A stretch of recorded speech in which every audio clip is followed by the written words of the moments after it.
Yeah, so a lot of complicated words, but really what it comes down to is, as a former high school history teacher, I taught for 7 years in Joliet down the road. I taught for 7 years at Leiden High School with Johanna, who spoke on the panel with you earlier today, and Tony.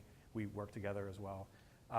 What I came to with my secondary students was that as much as I was imbued in teaching literacy, a little quick story, my first year teaching, I was actually bought out of a class to work directly with a literacy coach back in 1996 when literacy coaches, I don't think, existed in secondary schools.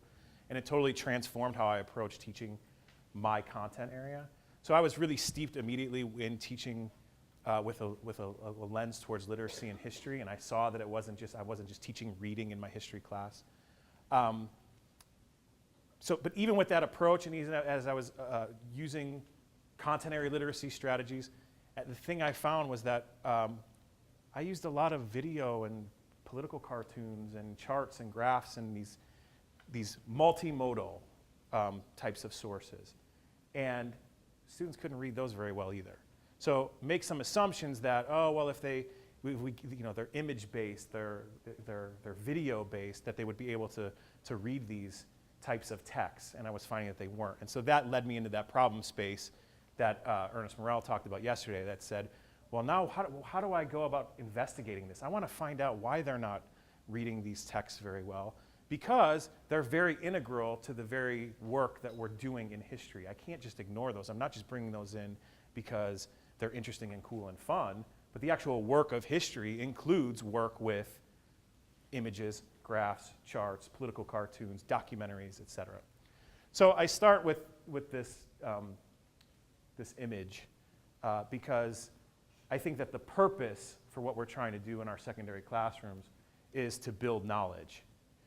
And so I don't know how many students might catch the irony of someone quoting while tagging something, but I like this. And I think that if I were, if I had my own classroom space, where it was my classroom all day, I would hang this on the wall, because I think we don't want kids just mindlessly quoting things back, which is what their perception of oftentimes of content area instruction is, whether that's in an English classroom, a science classroom, a history classroom. They think they're looking for the answer that you want them to give back. And I think that couldn't be further from the truth, because that's not what we actually do in the disciplines themselves. So we have students who come to our classrooms, and in their daily life, they're imbued with, they're saturated with images. They're saturated with media, like Morel talked about yesterday, like Julie talked about today. And yet, what does it really get reduced to? I mean, so I'm on Twitter, I'm on Facebook, I like these things. Former students like to friend us and those sorts of things. And yet we end up with like Ryan Gosling memes, right? Like, so this is the best we can do with all of the images and videos and hundreds of hours of video are uploaded to YouTube every minute, but how many of them are cats doing really fun things, right? Like, that's still what it sort of gets reduced to. So we have this incredible power that we can harness using technology and that students can harness, but I'm not convinced that we're actually harnessing them in really creative and productive ways all the time, especially in classrooms. So what we want kids to do in classrooms sometimes are very different than these sorts of things. Well, and even this, we're not having them tag graffiti and tweet and Facebook and upload video all the time. What we want students to do is learn our content really, really deeply and well. So I start with the way my theoretical frame for thinking about it is using disciplinary literacy. And I like this quote from this group out of Pittsburgh. In fact, it's a really good text if you want to pick it up. It's called Content Matters by the same authors. They wrote this article in Ed Leadership, and it's available online. I'll put it in the resources. But then they also wrote a book called Content Matters in 2010. And they make the argument that disciplinary literacy, which, as Tim Shanahan said on Monday, is not the new name for content area literacy. It's how do we specifically read in our disciplines. And I know there's a lot of ELA people in here. ELA is its own distinct discipline. It's not the place where kids just go and learn how to read, right? Because that's what you're told, right? Well, our kids should be learning to read in their English class. And that's not why you signed up to teach English, right? You signed up to teach English for a whole host of other reasons. And so when I say disciplinary literacy, I'm not just saying history and science and physical education and family and consumer sciences. I'm saying English language arts as well. But they argue that disciplinary literacy then is based on the premise that students can develop deep conceptual knowledge in a discipline only by using the habits of reading, writing, and talking, and thinking that the discipline values and uses. So sometimes you hear phrases then that we want to get kids to think like historians, or to read like scientists, or to write like literary critics. Because the only way they're going to really have that deep conceptual knowledge of the content that we're trying to teach them is to engage them in the same processes that the people who are constructing the content that they're consuming are also doing. So we want to, in some ways, we want to approximate the practice of those in departments of English, and those in departments of history, and those in departments of science, the work that they do. If we're to understand the work that they're giving our kids, the textbooks they're writing, the sources that they're providing our kids have to have an understanding of where that comes from. They have to understand how the sausage is made, so to speak. And so it's not saying that they're going to become a historian or an English major or a scientist. It just means that they can engage in some activities that approximate that sort of thinking and reading and writing and speaking and listening, so that they can better critique that content instead of just blindly consuming it and saying, well, I'm looking for the right answer. And so just to follow up then, and why I think this makes it different than content area literacy, which Tim Shanahan alluded to, is that, as Elizabeth Moji said, then it's not simply a set of tools to be brought in. It's not the graphic organizer that you bring in. It's not the GIST strategy. It's not the 50 strategies of the week, that if we bring those in, then they'll learn our content better. It's that literacy is an essential aspect of disciplinary practice. You can't find a historian, English major, science major that doesn't read and write probably 80% of their day. And so then we have to have kids understand how to do that. It's not just bringing in the strategy of the month or the strategy of the week, but we have to engage them in that essential literacy practice. So if we're going to do that then, what we really want kids doing is constructing meaning within whatever content area we teach. And I like this framework from the RAND group, the RAND study group, in which they situate comprehension as multifaceted. They say that comprehension is all situated in a sociocultural context. Think of that as your classroom. Think of that as the community that your kids come from. So they value different texts. They do different activities based on, walk down the hallway of any middle school or high school, you know when you're in the English department versus the math department, right? Based on the way people dress, the way they talk, the way they interact with each other, it's different, right? We inhabit different cultures even as disciplinary experts. But situated in that, anytime you come to read a text, there's three interplayed factors that are interplaying at the same time. The text itself, that complexity of the text, but then also who that reader is and how they're interacting with that text. And then finally, what's the task? What's the activity that you're asking them to engage in? If it's simple literal recall comprehension, then I could be a really poor reader and I still might be able to perform and comprehend at that literal level. But if you ask me to do so at a highly inferential level, that might be more difficult. So this is a framework for thinking about reading comprehension then. Now, what happens when we put all this in a world where we're all wired in? When the entire body of human knowledge is in your pocket right now, or nearly the entire body of human knowledge is in your pocket right now on your phone, and you can access that. So, kind of a complicated quote by Doug Hartman. Doug Hartman was actually colleagues with Julie Coiro at UConn. He's now at Michigan State. He said that these dynamic mediums, meaning the internet, meaning YouTube, Twitter, Facebook, Edmodo, Schoology, whatever it is online, these Web 2.0 tools, they foster increasingly complex interactions among elements of reader, text, author, task, context, and technology that suggest a cognitive conception of online comprehension that is more complex, iterative, and variable than kind of the father of reading, Edmund Huey, in which he started to theorize about comprehension in 1908. Could have ever imagined a century earlier. Bottom line is, things have changed. They've changed a lot, and we have to more so connect back to these reader, text, author, task, context when we're thinking about reading with students and how our students come to text. So now here's my assumption, though. Everything we've talked to up to this point has really just been about printed text. But that's not the reality of our classrooms, and that's not the reality of our disciplines. In fact,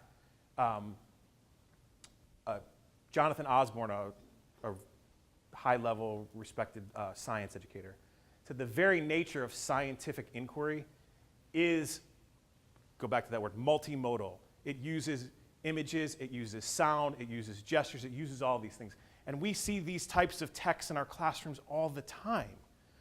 And I don't know why my image of Persepolis didn't come up, but I also had an image of a graphic novel up there as well.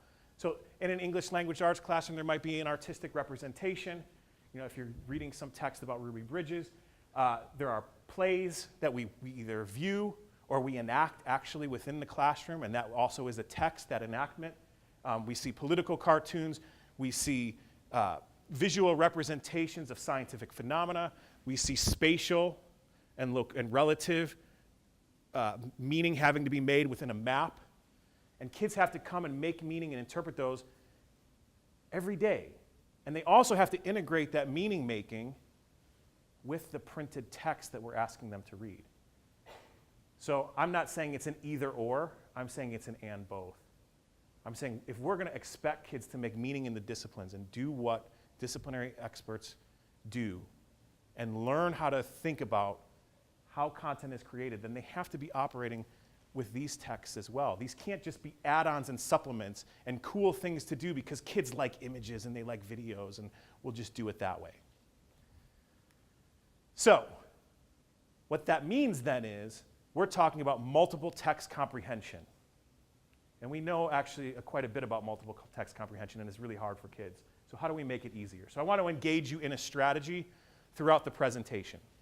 Now, I could have given a handout, but I purposely didn't, because with students, I don't photocopy stuff.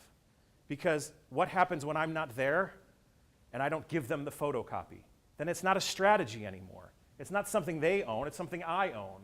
I went to the copy office and I made 100 copies, and they're dependent upon that photocopy. So most of you have notebooks or something. I'd like you to just draw this out on paper, and not because I'm not wanting you to have a handout. I'm saying it's just a philosophical approach I have, that if you're going to own a strategy, you have to own the strategy. It can't be something coming from me. It has to emerge from within. I can share the process of the strategy with you. And so this is called a synthesis journal. This is but one approach to helping students navigate multiple texts. And so if you just draw this crisscross here, I'm going to count myself as a text, because I think you should do this in the classroom. You're a text. I would put the teacher says, or you put your name. We've been unpacking the Common Core state standards. You have a packet of standards on your table, or you have them on your device that you can access. And we've heard specific things said by the presenters that the Common Core standards are expecting or saying or have stated.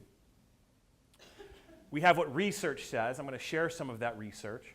You've heard some research over the past 4 days. And then you have the colleagues sitting together at your table. So as we go through this presentation, and I'm not doing this with static text necessarily, like the packet at your table or the computer, but you could use this with printed text. You can use this with the other text that these types of text. You can use these with any text. So my question that we're trying to get synthesized is, how do we help students read across multiple texts that come in multiple formats or are multimodal? And if we go right to the standard, Standard 9, whether it's an ELA or the science standards or the history standards, they say it in a different way, but they all start with integrate and evaluate multiple sources of information presented in different media or formats to address a question or solve a problem. That is one of the 9 critical standards. In fact, if you take a step back, and I like the way that P. David Pearson talks about the standards, he says that we should really be focused on the anchor standards. Start there. Don't be diving in and trying to figure out, well, is this standard 9 or standard 8? The bottom line is you have key ideas and details, which are standards 1 through 3. You have author, craft, and structure, which are standards 4, 5, and 6. And then you have the integration of knowledge and ideas, which are standards 7, 8, and 9. I bring up standard 9 simply because it says in different media or formats. And so the standards have acknowledged that it's not going to just be a print-based assessment anymore. You know, the ACT is a print-based assessment. That's it. There's a passage, there's words. There's 100 words or 150 words or 175 words, and kids have to answer literal comprehension questions about a very short piece of text relatively. If you look at the PARCC sample assessments, there's going to be 2 or 3 texts that the kids have to read across, and those questions are not going to be about a single text, but they're going to be about the synthesis of those texts. And there's going to be included a graph, a chart, a cartoon, and as they go toward, we know where this is going. We know this is going to an online format. Why wouldn't they upload a video as part of that assessment platform? So how do we get kids to integrate across that? So students are going to need to read, analyze, and interpret and synthesize multiple texts at all grade levels. And this isn't just 6-12. The integration of key ideas is K through 5 as well. But we also have to think about the multiple texts that vary in genre, structure, medium, etc. So here are some, now when we drill into specific standards, you don't have to write these, these are just some examples. Like analyze the representation of a subject or key scene in 2 artistic mediums. What's emphasized, what's not. Argument using multiple texts. If you look at the middle, delineate and evaluate the argument of specific claims in a text, across text. And then analyze how an author draws on other texts. Which that standard really, like, when I think about kids, drawing from the Bible or Ovid to connect to Shakespeare, I mean, that's a high, high standard, right? But that's what we're expecting. We're expecting kids to see across those texts. And how do we assemble those texts together? So what do we know about multiple text research? Most of this research has been done by cognitive psychologists. Some of them write at NIU, Ann Britt being one of them. But what research on multiple text has found is that readers tend to utilize the first text the most. Whatever text they read first, they latch onto that text. And they don't let go of most of the information in that text. And I'm not just talking about young readers, I'm talking about graduate students in college as well. Many of the experiments that have been conducted have actually been with undergraduates and graduates in college. And what we find is not just kids, but adults too, stick to that first text, and that becomes the main text upon which they draw upon. Now, readers create what's called a documents model, which is another fancy word, but all it means is they can tell you about each text independently. So I might read 3 or 4 texts, and I can create this model of comprehension that says I can tell you what's in text 1, I can tell you what's in text 2, I can tell you what's in text 3, as independent silos. The strongest readers create what they refer to as an intertext model, in which they can explain the connections and contradictions both within a text and across texts. And this is what most readers struggle to do. So the most proficient readers create those intertext models. So what we have to do as teachers is try to build students' capacity to create intertext models. And that's one of the reasons I'm showing you one strategy here. I'm going to show you another a little bit later, this synthesis journal, as an opportunity to put multiple texts on a single page to start finding across those texts what's a connection to be made and what are some contradictions that are made in there. Now, if we take that one step further, disciplinary experts have specialized ways of synthesizing text. So the way a literary critic approaches text is going to be different than the way a historian approaches text. It's going to be different than the way a scientist approaches text. And they're going to use different texts.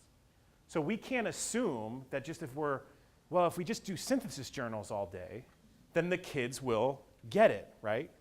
Because there's all of these underlying assumptions that we make as disciplinary experts in our classroom. You guys are disciplinary experts. How that gets translated to kids who are uninitiated to the discipline itself. See, we forget that you went through 4 years of undergraduate at minimum, learning how to read the texts of your discipline. And sometimes that just happened naturally. At some point you realized, oh, this is how I make sense of this. This is what my professors are doing. And then we go in and we try to translate this to students. And we're really good about translating that content, but how do we get kids to understand the process that we figured out at some point? We have to help them with that younger, because again, we see this, if we want to go back to some of the statistics, if 30% of students are graduating from college, that's pretty unacceptable. That means they're not able to handle what's expected of them, and they haven't figured it out like we figured it out. So why might you use multiple texts in a classroom? I think we all use multiple texts. But how do we use multiple texts with purpose? How do we use multiple texts intentionally? Meaning, how do we assemble a set of texts that have logical connections as well as contradictions that might cause some cognitive dissonance for students that we want kids to wrestle with?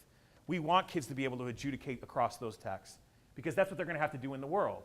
They're going to get that Tree Octopus website, and worse yet, they're probably going to get some medical website that they go to, where they're trying to self-diagnose. We need them to have the skills to be able to cut across those things, right? So we have different purposes for using multiple texts in our classroom. We might be using it to elicit interest or build schema.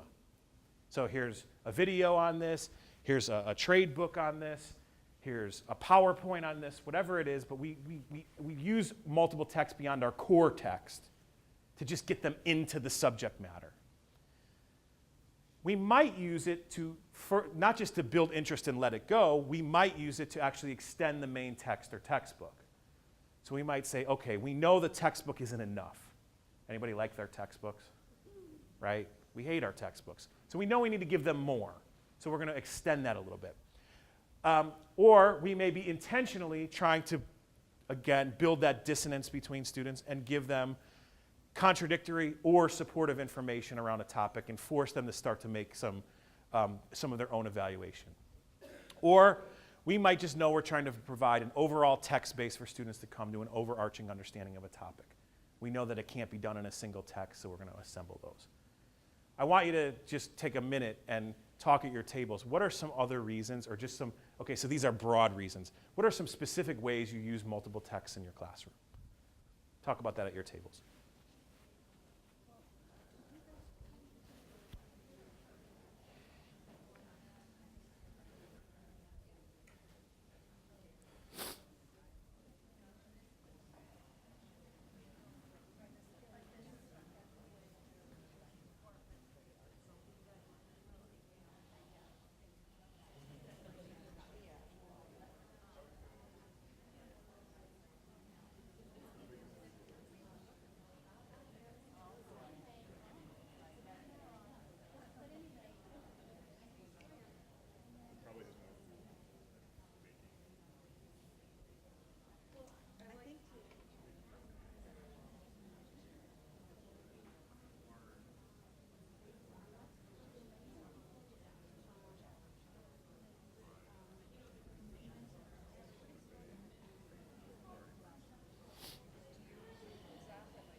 I'm going to say one more minute. So wrap up whatever thoughts you have in the next minute.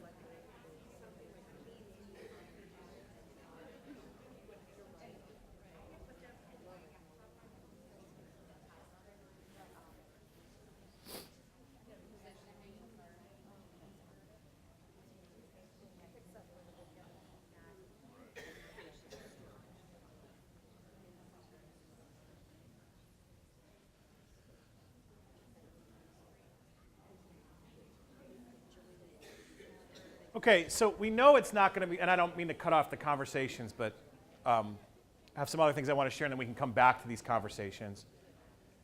We know that it's not enough just to hand the kids a bunch more text. That's not going to work. So how do we start to frame out, what do we have to consider, and what instructional supports might we need to give our students as we're assembling multiple text sets then? So first of all, we've talked about a lot this week, text complexity. So not just the qualitative factors, or not just the quantitative factors, but the qualitative factors and the reader task factors, which map really well onto the RAND theory of comprehension.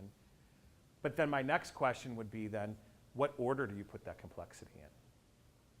So do we start with some lower complexity to build interest and schema, and then ramp up to more like Dr. Morrell talked about in terms of a ladder? So even within your classroom, you could think of a multiple text ladder. Think of your text going along a ladder and increasing in complexity. Other times, though, we might want to start with a really complex text to build that sense of like, what is going on? How do we figure this out? And then we can start to show them those constituent parts that would build the knowledge.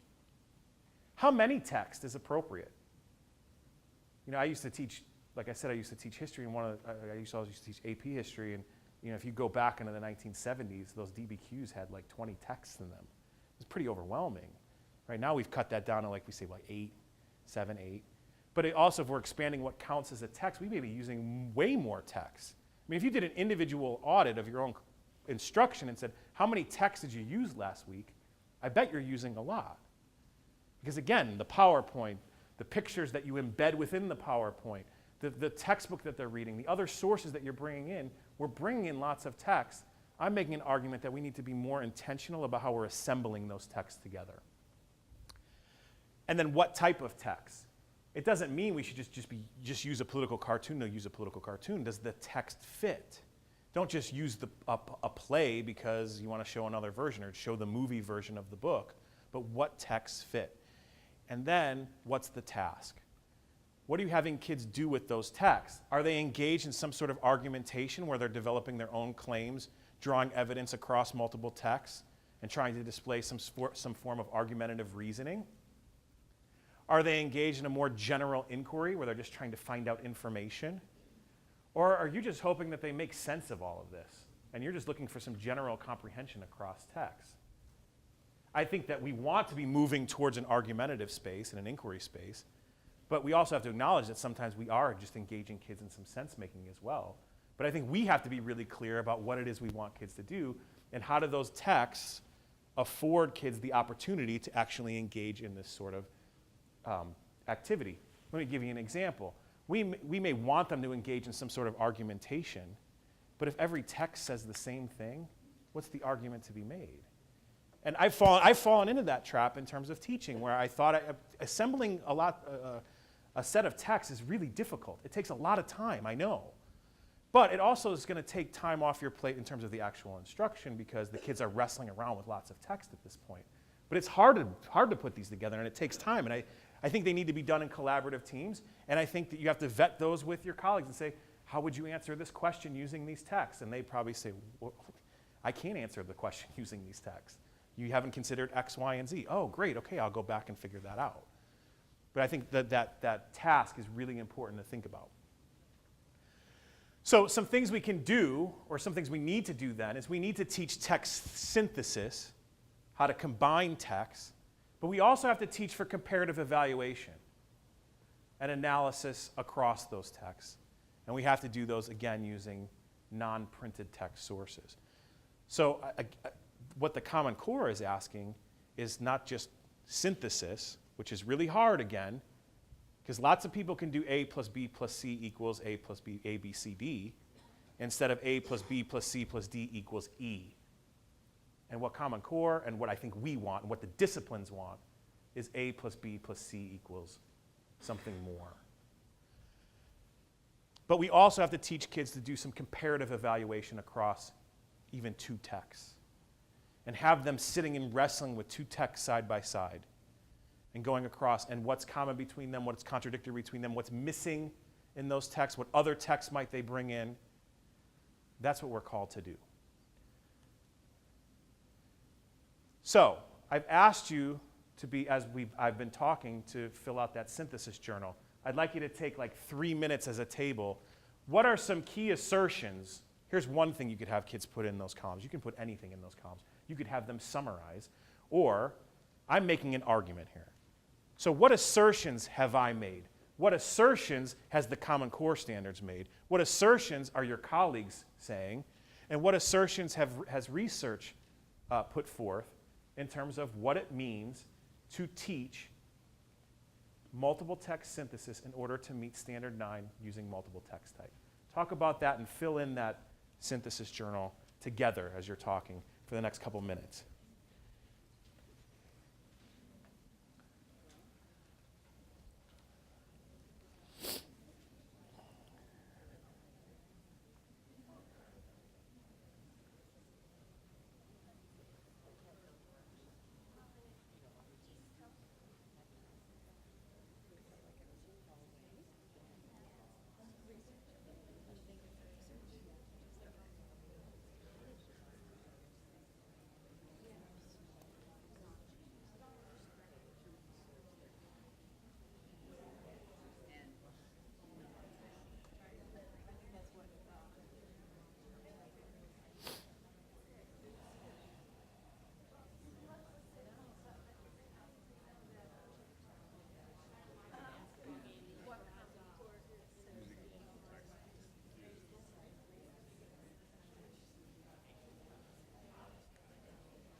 So I know we need probably more time to process through this. In fact, I don't think you could process through this even in 45 minutes.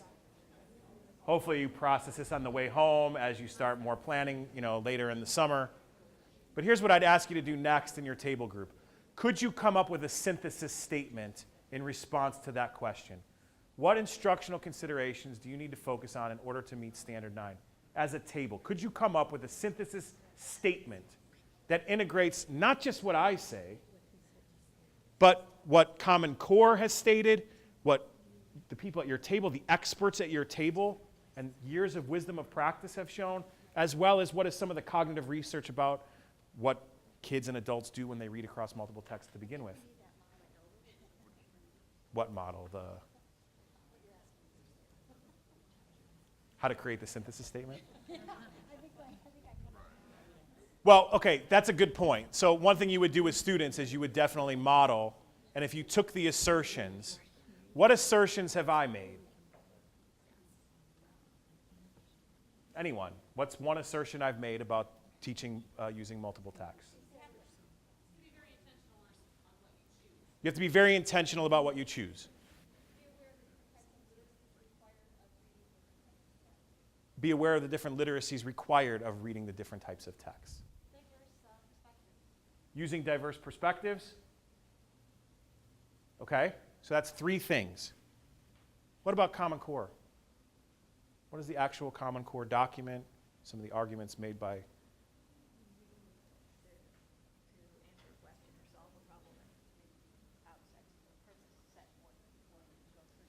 So you're using the text for an intentional purpose, whether it's to solve a problem or to answer an inquiry question. Common Core has stated some specific tasks in which you're using multiple texts for. Yeah? With an emphasis on preparation for college. So they've got to be sufficiently complex texts. Anything else Common Core is saying that you're pulling out of integration of key ideas and details?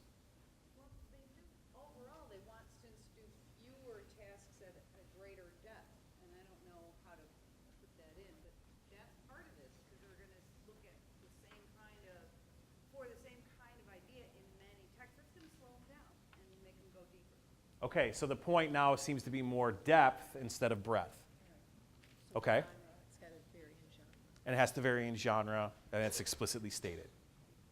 Okay, how about your colleagues? What have some people at your table said about what they think about teaching kids to read across multiple texts?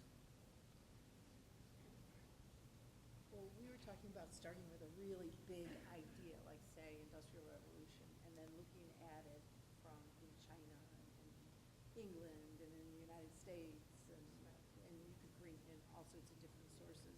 It's the same big idea. Okay, so what I'm hearing, I'm trying to paraphrase. So one big idea is to tackle a big idea or big piece of inquiry so that you could bring in a breadth of texts as well. So maybe you don't feel that tension of sacrificing, well, I have to teach less stuff because I've made my inquiry larger. And that's one approach. So if we're going to talk about the Industrial Revolution in a world history class, we're looking not just at English perspectives, but perhaps Chinese perspectives, as well as other nations throughout the world. Had a hand up back there.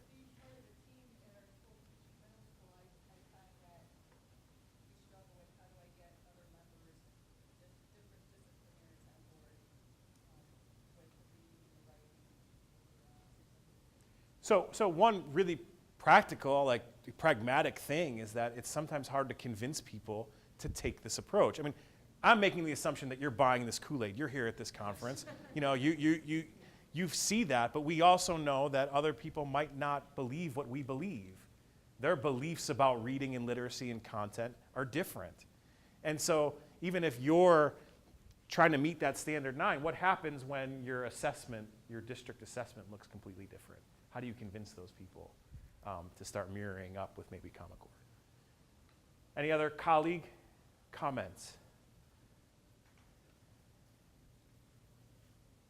How about, yeah.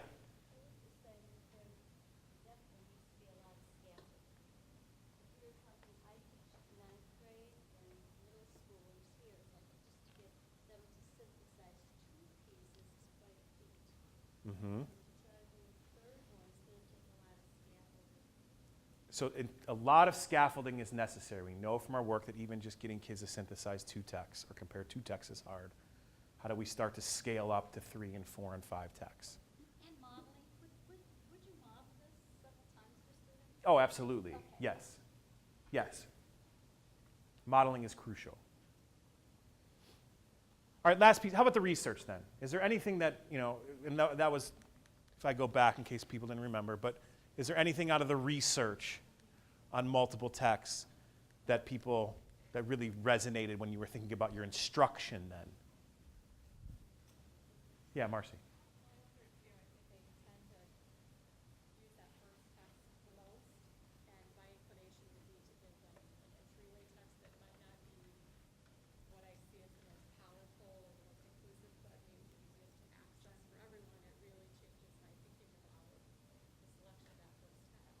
Now, I should give a caveat. These have been done in experiments. So in an experimental condition, they glommed onto that first text because they were given a set of 5 texts. And what happens was then when they were asked to write the essay, they picked that first text. Whereas we have a little bit different, now we're talking about moving from, again, this research, it was experimental. Now we're moving into an actual classroom context where it's over multiple days. So, but it is something to consider. It is something to consider. What am I leading with? You know, because a lot of these texts are very seductive as well, as Julie pointed out. Like, you just throw them to a website because it might cause something and they might really start to believe what's there. It's on the internet, it must be true.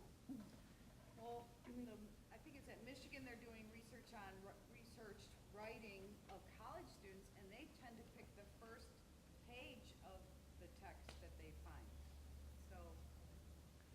So it's not even the first text, but it's the first paragraphs that they encounter that really stick.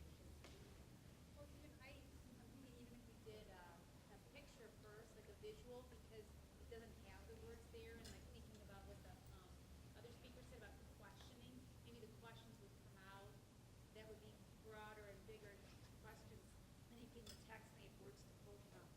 Mhm. Now they pull their own words. I don't know. I'd do a picture first, maybe. Yeah. So where are they, what are they focusing on? What are they drawing from? How do we do that? So based on all of these now, what would be a synthesis statement? How do you pull all that together without just glomming on the CSS or glomming onto what I'm saying or glomming onto what research says? How do you thread that together? Talk really quick, because I want to show you a couple other strategies to use, actually. But just really quick, could you come up with a synthesis statement now that says this is what we need to do? This is,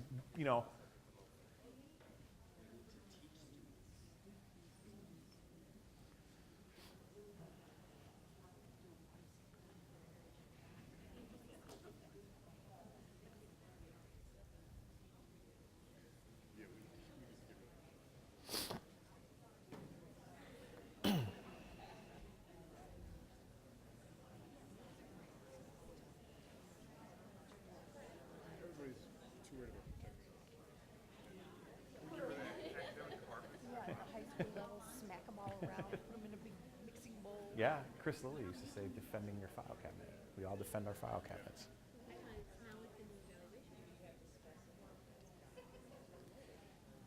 Anybody got a synthesis statement? Go ahead, Marjana. The primary consideration when choosing materials is to find a variety of texts that are considerate and targeted to the purpose of our discipline. I like it. A little bit more general.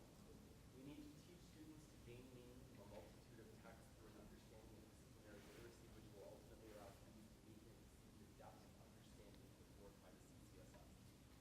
Nice. I like it as well. It's hard work, though, right? I mean, here we are, and I'm rushing you, I know. But to really, as you're thinking about writing this and trying to pull this together, for us, as very accomplished readers and writers, it's hard work. So what does that mean for a 6th grader? What does that mean for a 9th grader? What does that mean for an 11th grader? Who may not even be asked through most of their day to even read in school. Right? We know the stats. There's very little reading and writing that actually occurs in school. It's all expected at home with secondary students. So this is really difficult work. And we have to engage in this work with the kids. We have to show them our thinking, and I'm pretty sure as Dr. Byrne and Dr. Wickens demonstrated, you have to show them that it's not easy for you either. And Paula had mentioned on Monday, you have to show them where you're falling down and struggling and saying, wait a minute, okay, but I'm not, Manderino, I don't know how to even fit him in because he's saying something different, and I don't know if I even buy what he's saying. That's okay, right? And even when you do this in the classroom, you start to level out that knowledge, right? That not all knowledge comes handed down from the teacher, but that we learn from texts, and that teacher is but one of many texts. And that we might have the ability to actually critique and challenge our teacher on some things in a respectful way, but that we challenge ideas. I think that's a really nice classroom space to be in, and something that we should strive to do. So we don't have time for this, but think about some ways that you might use a synthesis journal in your classes. I'm not saying this is something now that becomes part of your daily instruction. It doesn't have to look like the triangles. You can put boxes. You can put, I don't care what shape you put. The point is, can you put a single space to get kids to mark their thinking around multiple texts? So let's come back. So we come back again to the text, the activity, and the reader. So in terms of the reader, we have to think about our students as readers. What are their dispositions towards reading itself? What are their literate identities? What are their experiences? What are their beliefs about text? What is their belief about the authority of knowledge within the classroom and where knowledge comes from? That's really important for us to learn about our students if we're going to engage them in some deep, meaningful comprehension and meaning making across multiple sources. And I put this up. This is from the Pew Internet Research Study stuff. But basically, all types of media reading is actually increased. You know, we say kids aren't reading. They're reading. They're reading outside of school. In fact, if you look at the bottom, time spent reading books has actually remained steady and has gone up. Kids read books. We like to say these things like kids don't read anymore. Actually, they do. They're just not reading what we want them to read or what we think is what they should be reading all the time. So I just wanted to show you an example of two readers from a study that I'd done. It comes from my dissertation. And Michelle is someone who had a 31 on the ACT. She is a highly proficient reader. And I had them read across multiple texts, 8 texts that were video, audio, and image. And so she started talking about political cartoons. Now here's a highly proficient reader. Political cartoons, I like them, but then again, the only reason I don't like them as much is because they're kind of like, I don't know. There's a lot of likes in this, by the way. The message is hidden. It's not always completely obvious to you. So you kind of second guess. Well, I second guess myself. And like, is that really what he's trying to tell me? Here's a 31. You know, she's going off. She's going to be successful. She's going off to the major university. She's second guessing herself as a reader. We make assumptions that kids with 31s, they don't second guess themselves. And if we compare to Giovanni, who had like an 18 and lots of C's and didn't know what he wanted to do, when he talked about the task, I asked him, what if this was all printed text? And he said, I'd be interested to a point, but I'd probably give up. I'd just stop reading. It's not exciting. It's boring. There's no emotion. There's no feeling. The only reason he persevered in this task is because instead of using printed text, I used audio, video, and image to see how kids read across that. But that's an example of thinking about who are our kids as readers and how do they approach text. So what do we have to consider? The features of the text, the structure of the text, the number of text, the modes of the text. And so here's that fancy multimodal like I like to throw around. What it means is, what are the different modes of communication that are being used to communicate a message? So I think back to the Fitty piece with the gun foregrounded yesterday, with the chains and the bling, and then the picture of the 17 magazine. How are they using spatial design, visual design? Is there any linguistic design within a text? And this is all, again, theoretical and seemingly fancy, but in terms of features, how many modes are present within a particular text? And here's the rub then. The more modes you add, the more meaning-making potentials there are, meaning there's way more interpretations to be had. So I think of a documentary, for example. You have static images embedded. You have a narrator doing a voiceover. Sometimes you have live footage. It's visual. There's gestures that are, what scenes are being chosen themselves. There are thousands of interpretations that could happen within that text. And what do we assume? If we show a video, it's easier for them than reading. I'm not so sure about that. I think that it gives access, but it doesn't mean they're doing the deep reading, and I'll show you an example why. So in terms of the text, here's Michelle, again, 31 on the ACT. I asked her a trustworthiness question about a clip that they had watched from The Fog of War, which is Robert McNamara 40 years later basically apologizing and saying it really wasn't his fault, why the Gulf of Tonkin incident happened. And she says, well, I think it's pretty trustworthy because, I mean, it won an Academy Award. It's a documentary. It had real people, and it had video reel. She has no idea who made this. She never questions who made the video, why McNamara is basically now taking this apologetic stance, or the not me stance, so to speak, 40 years later. It had real people. It had video reel in it. It must be real. This is one of our best readers. But if we just give them a video, she'll learn about the Vietnam War. I'm not so sure. Here's Giovanni. And again, he's operating much the same, even though he's a far less proficient reader.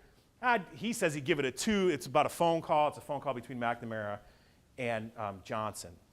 And he says, well, it's just voices. In the other text, it was an actual video. So I can trust that. But in this one, it's just voices, so I'm not really sure.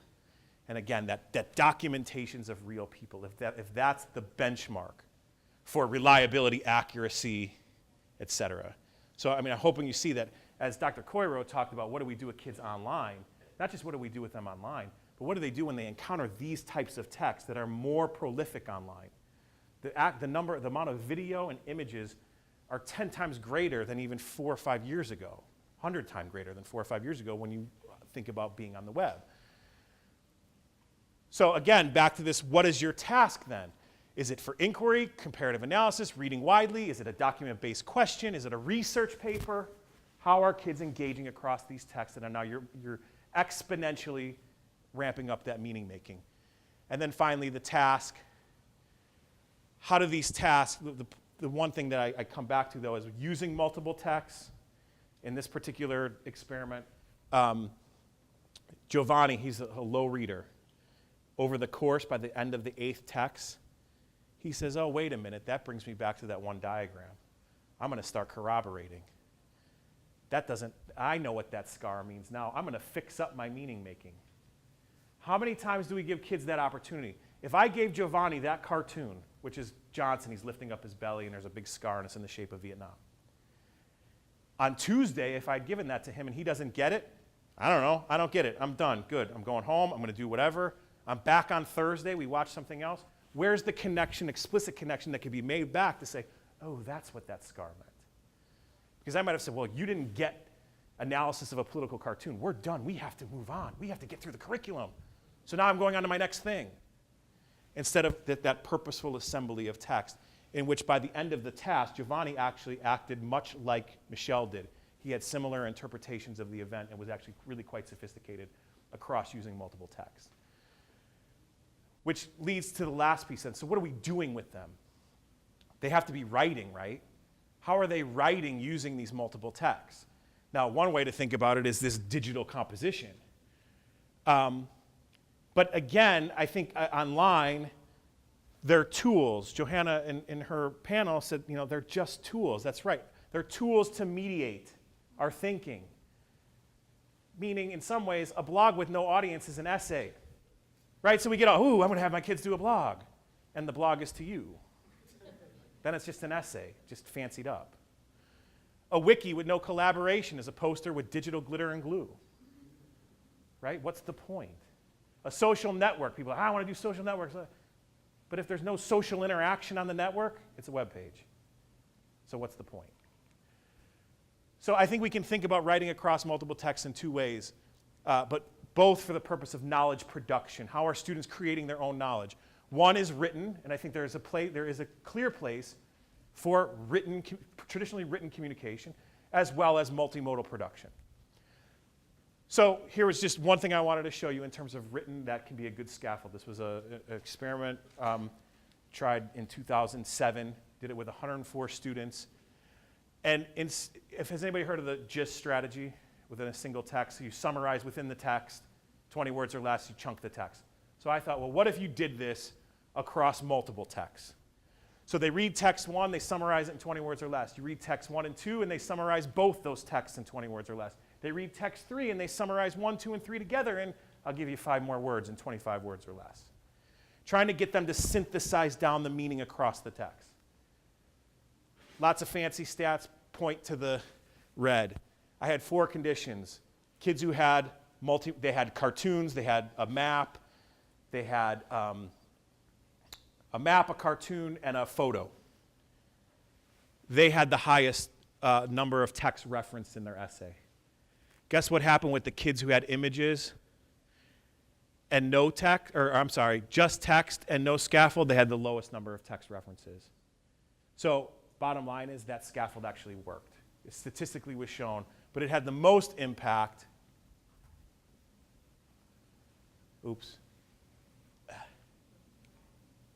For their holistic score. So on a holistic rubric out of 5, kids who did the GIST strategy and had multiple text types scored the highest, but kids who had images with no scaffold scored the lowest.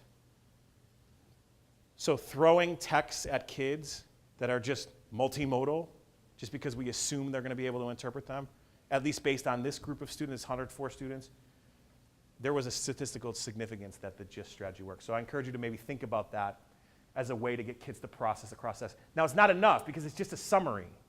A summary is, again, but a tool to get to that larger piece of argumentation if they're trying to make an argument. In this case, it was Jackson acting democratic, so to speak.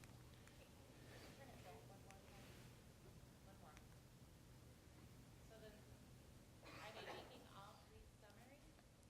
Yes, they keep, So we start with the first one and then the second. but I'll show you what it looks like. So here's Anna. She gets a 4 on the rubric, so she gets a good holistic score. She develops a good synthesis of text. She's not a strong student. These were all less than 18s on their ACT. She uses words like however, yet. She says the Native Americans will write a letter saying they're not going to leave. She bolds their land. So she's starting to attend to some of the perspectives within the text. After 4 documents, this was her summary. The chart shows how the presidents are elected while Andrew Jackson is viewed as a king. He believes the president should have a limit to serve in office and that the Native Americans should have their own place. It's still just sort of a running summary, but she's starting to attend that it's not just the first text. After all the documents, this is her summary. Again, you have to increase their words because they're coming across lots of documents. But you can see, again, she starts to use some of that, but she's adding new information into it. The chart shows how presidents are elected while Jackson, who owned many slaves, she doesn't put the comma there, but there's a qualifier there, and was viewed as a king, suggested that. So there's more evidence there to support what she's writing. And in her final essay then, we can see her say some of the causes for more democracy, and I'm not going to read this, but you can see chart, outside information, Jackson's letter. Within a single paragraph, she's referencing multiple sources. And then you can see that she actually starts to make some serious claims. Jackson was a strong president, but maybe too strong, and here's why. Just a quick question, wouldn't this synthesis have a higher score just because it has more information, so it wouldn't necessarily have a higher holistic score? Well, the holistic score was not just based on the number of references. The holistic score was actually how well things were integrated together. So wouldn't a summary of just one not be, in other words, what were the scores of the summary versus the synthesis? I get what you're saying. So you're saying is, well, yes, the summary is forcing them to attend. They're all reading the same number of texts. I'm asking the one group to do summaries versus this group. She doesn't do a summary, or this is just from her essay. And what do you get? The king is, the cartoon or king is stepping on the Constitution, and he's holding a veto, and we're getting the discrete pieces of the text. And there's very little integration. So.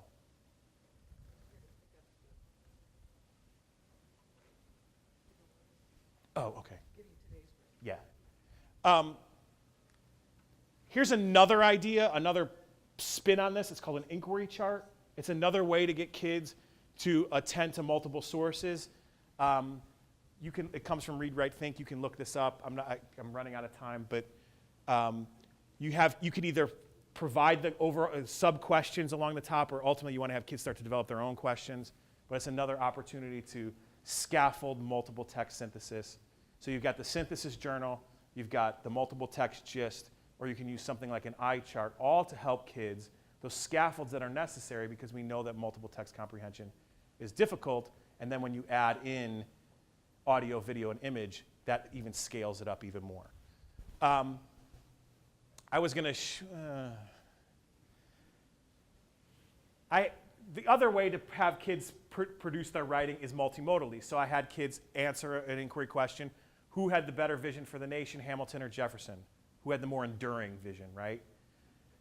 And on the surface, if I played this, it's really seductive. It looks really cool. They used Animoto. They used Photoshop. In the dollar bill, or in the $20 bill, it says, "In debt we trust." They changed it. This video says nothing, and it's from AP Kids. I asked the question, who had the more enduring vision? You know what they gave me? A summary of what Hamilton believed instead of what Jefferson believed. So I think we have to be really careful, again. It's not about making the digital movie. It's about how are they engaging in argumentation? How are they using evidence from multiple sources? How are they constructing claims? And my mistake in doing this is because I got seduced by this, and I said, make a video. And guess what? They did exactly what they should have done. I didn't teach them to make the claim. I didn't teach them to use the evidence.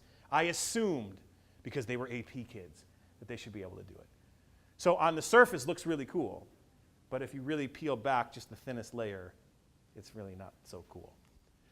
And then a project that a group of us have been working on is having kids in a social network and adopting a historical identity in the 1960s. I think you could do this in an English class as well, where they're actually socially networking with each other. They're creating their own profiles. They're not historical characters. They're making up this person. This is an everyday person given particular demographic information.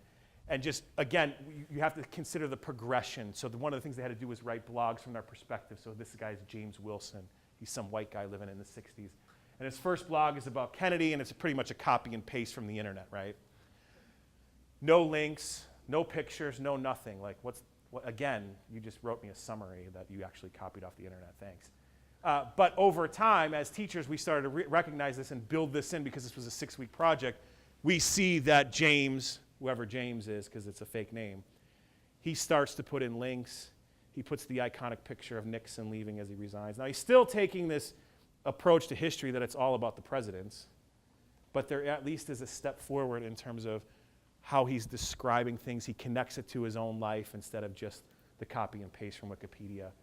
If you want to know more about this project, I can share some of that with you. It's been a really interesting experience over the last 4 years to get kids to operate in this space and try to think historically as someone else and not from their own 16-year-old perspective. So I think we need to give kids a language to talk about these texts. You know, like what's foregrounded, what's backgrounded, what's the focal point. You might use something like an observation inference chart, or you might go deeper and have something more like what is the salient feature, and then how do you know that? But I think we have to have kids, we have to give kids a language, and lots of people have written about this, the New London Group, et cetera.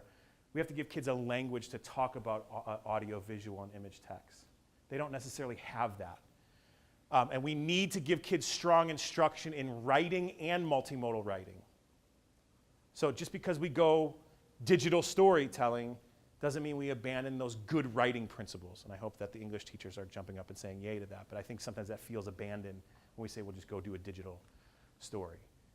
So I think we have to redefine what text is. Some other ideas, just consider some different text pairings, video and text reading, artistic and photographic representations of the same topic or multiple interpretations of the same work, and offer those different opportunities. So sorry I kept you over. That's it for now.